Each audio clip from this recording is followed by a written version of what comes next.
یہ پوری صورتحال جناب محمد رسول اللہ صلی اللہ علیہ وسلم کی ایک حدیث کی روشنی میں سمجھیں.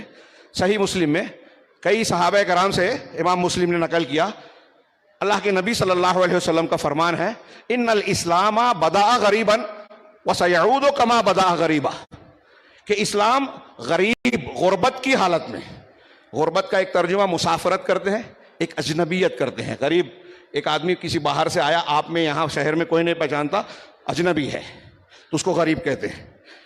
تو اسلام غربت کی حالت میں پیدا ہوا. وَسَيَعُودُ كَمَا بَدَأَ غَرِيبًا، اور ان قریب جیسے غربت کی حالت میں، اجنبیت کی حالت میں پیدا ہوا، ایسے ہی اجنبی بن کر پھر لوٹ آئے گا، اس کی حالت بن جائے گی. نبی پاک صلی اللہ علیہ وسلم نے حدیث کے آخر میں فرمایا فَطُوبَى لِلْغُرَبَاء، لہذا غربا کے لیے خوشخبری ہے، مبارکبادی ہے، اچھائی ہے. جن کو اجنبی سمجھا جائے گا رسول اللہ صلی اللہ علیہ وسلم ان کو مبارکباد دے رہے ہیں. یہ صحیح مسلم کی روایت ہے، اور بھی کئی روایتیں. ایک شیخ آجوری، ابو بکر محمد بن حسین آجوری، 3 صدی کے عالم ہیں، انہوں نے ایک کتابچہ ہی لکھا، رسالہ لکھا صفت الغربا کے نام سے.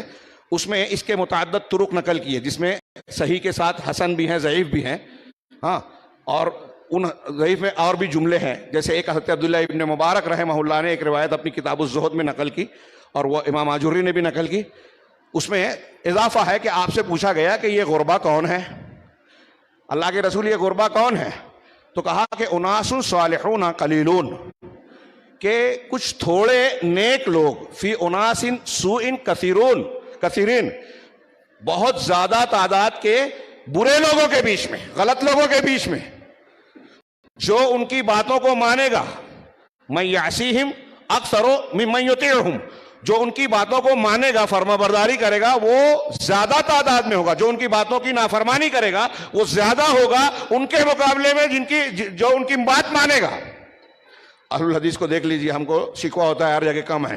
اللہ کے رسول نے بتایا کہ ماننے والے ان کی باتوں کے کم ہوں گے، نہ ماننے والے زیادہ ہوں گے. یہ بھی مقبول روایت کا ٹکڑا ہے. امام آجوری نے ان روایتوں کو نقل کرنے کے بعد اس کی شرح کی.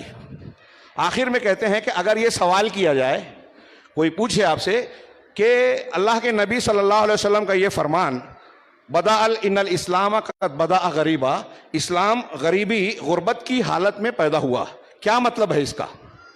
اس کا آغاز ہوا، تو اس کا مطلب کیا ہے؟ تو انہوں نے کہا اس کا مطلب یہ ہے کہ جب نبی کریم صلی اللہ علیہ وسلم کو اللہ تبارک و تعالیٰ نے نبی بنا کر مبعوث کیا، یہ بھی اللہ کا کرم ہے. شیخ نے بھی ایک آیت پڑھی تھی، لقد من اللہ علی المؤمنین اذ بعث فیہم رسولا من انفسہم. یہ اللہ کا احسان ہے، رسولوں کی بعثت، کھانا پینا، کپڑا پہننا، گھر بار، ہم کو جتنی بھی نعمتیں ملی ہیں سب سے اہم نعمت رسول ہے، سب سے اہم نعمت قرآن ہے، رسول اور قرآن کی ہدایت ہے. تو اللہ کے نبی صلی اللہ علیہ وسلم اور آپ کی بعثت لوگوں کے لیے اللہ کی طرف سے ایک ضرورت کا انتظام تھا. جیسے اس نے کھانا پانی دیا ویسے اس نے ہدایت دی، اور یہ نعمت کھانے پانی لباس اور سانسوں سے زیادہ اہم ہے. تو حضرت آجوری کہتے ہیں، امام آجوری، کہ جب کوئی اللہ کے نبی صلی اللہ علیہ وسلم مبعوث ہوئے تو اس وقت تو مختلف مذاہب پائے جاتے تھے، یہود تھے، مجوس تھے، نصارہ تھے، بت پرست تھے. اب جب اللہ کے رسول صلی اللہ علیہ وسلم نے اپنی دعوت پیش کرنا شروع کی آپ کی رسالت اور نبوت ملنے کے بعد، تو ان مختلف مذاہب کے ماننے والے لوگوں میں سے کچھ لوگ اسلام قبول کرتے گئے.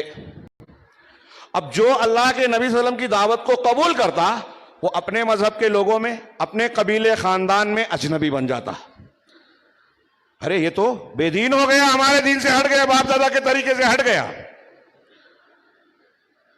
کہا یہی مطلب ہے، جہاں تک میں سمجھتا ہوں. شیخ نے کہا کہ اللہ تبارک و تعالیٰ نے فرمایا کہ اللہ کے رسول نے فرمایا کہ دین اس طریقے سے غربت کی حالت میں کہ جو مسلمان ہوتا اس کو لوگ اجنبی محسوس کرنے لگتے، اس سے دور ہونے لگتے، اس کے بارے میں مختلف قسم کے القاب اور مختلف قسم کے الزامات اور تہمتیں جو ہے گانٹ لیتے، اس کو بیان کرتے، لوگوں میں عام کرتے، اور تفصیل بیان کی. پھر آگے کہا کہ اب دوسرا کہ اب اس کا کیا مطلب ہے؟ ٹھیک ہے اس وقت غربت تھی، آج کی غربت کیا ہے؟ وَسَيَعُودُ كَمَا بَدَأَ غَرِيبًا، کہ پھر سے اسلام ویسا ہی ہو جائے گا جیسے غربت کی حالت میں پنپا تھا، پھر سے غربت کی حالت میں لوٹ آئے گا. تو اس کا مطلب انہوں نے کہا میں یہ سمجھتا ہوں کہ یہ جو خواہشیں ہیں، ہوا پرستی ہے، یہ عام ہونے کی وجہ سے مسلمانوں میں اور لوگوں کے درمیان مختلف قسم کی بدعات، خود ساختہ تشریعات، نئی نئی طریقے اور نئے نئے مسلک اور مذہب تشکیل پاتے جائیں گے. امام آجوری نے تیسری چوتھی صدی میں یہ بات کہی ہے.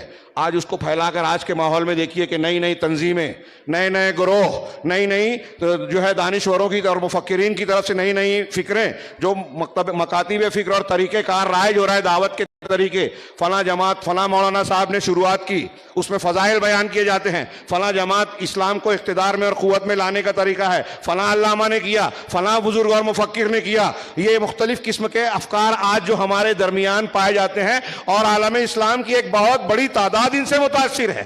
وہ اس تشریح کو سمجھیں. امام آجوری کہہ رہے ہیں کہ یہ اہوا، خواہشات، بدعات اور خرافات جو مختلف لوگوں میں پھیل رہی ہیں، اس کی وجہ سے اب معاملہ یہ ہو گیا کہ قرآن اور حدیث کے خالص دین اور حقیقی دین پر جو شخص عمل کرتا ہے، جو اس کے عقیدے اور منہج کو اختیار کرتا ہے، وہ مسلمانوں میں اجنبی محسوس کیا جاتا ہے. کہہ رہے یہ کون سا دین لایا ہے، یہ نئی بات کر رہا ہے جبکہ یہ سب سے پرانی ہے.